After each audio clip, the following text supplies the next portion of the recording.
Operation Sindoor అనేది పాకిస్తాన్ ఇంకా Pakistan occupied కాశ్మీర్లో ఉన్న అక్రమంగా ఉంటున్న ఉగ్రవాదుల మీద చేసినటువంటిది ఈ ఆపరేషన్.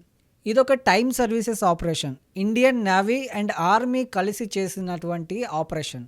అండ్ ఈ ఆపరేషన్కే ఆపరేషన్ సింధూర్ అని పేరు పెట్టారు. అండ్ ఈ ఆపరేషన్ ఎక్కడ జరిగింది, ఎలా జరిగింది అనే దాని గురించి బ్రీఫ్ చేశారు ఇద్దరు lady officer, wing commander Momika Singh, colonel Sofiya Qureshi. And ఇద్దరు ఉమెన్ ఆఫీసర్స్ వచ్చి ఈ ఆపరేషన్ గురించి బ్రీఫ్ చేశారు. అది చాలా సింబాలిక్ అనిపించింది. పాకిస్తాన్ దాడిలో చనిపోయిన వాళ్ళని హానర్ చేయడానికి ఈ ఇద్దరు లేడీ ఆఫీసర్స్ తో దీన్ని బ్రీఫ్ చేయించారు. అండ్ ఈ ఆపరేషన్ గురించి పాకిస్తాన్ అండ్ కాశ్మీర్ లో అక్రమంగా ఉంటున్న 9 ఉగ్రవాద స్థావరాలను అయితే లేపేశారు మన ఇండియన్ ఆర్మీ. అండ్ ఆ ఉగ్రవాదుల్లో జైషీ మొహమ్మద్, లష్కర్ ఇ తోయిబా అనే వాళ్ళు మెయిన్ అనమాట. ఇది పెహల్గామ్ ఉగ్రదాడికి రెస్పాన్స్ గా క్యారీ అవుట్ చేసిన దాడి. అండ్ మెయిన్ థింగ్, ఇది పాకిస్తాన్ మిలిటరీ మీద జరిగిన దాడైతే కాదు, ఓన్లీ ఉగ్రవాద సంస్థల మీద జరిగిన దాడే. కానీ అక్కడ ఉన్నటువంటి పాకిస్తాన్ నాయకులు కానీ, కొంతమంది పాకిస్తానీలు కానీ, కొంతమంది సిటిజన్స్ చనిపోయారు, లేడీస్ చనిపోయారు, కొంతమంది పిల్లలు చనిపోయారు అని చెప్పారు. అండ్ ఇక్కడ ఉగ్రవాదులే లేరని కూడా చెప్పారు.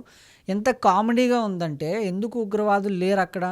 నిన్న మనం చూసాం ఆ చనిపోయిన వాళ్ళందరినీ మొత్తం ఆ శవాలందరినీ ఇట్ట పెట్టేసి వాళ్ళకి ఆర్మీ అక్కడ ఉన్నటువంటి నాయకులు వచ్చి సెల్యూట్ చేయడం.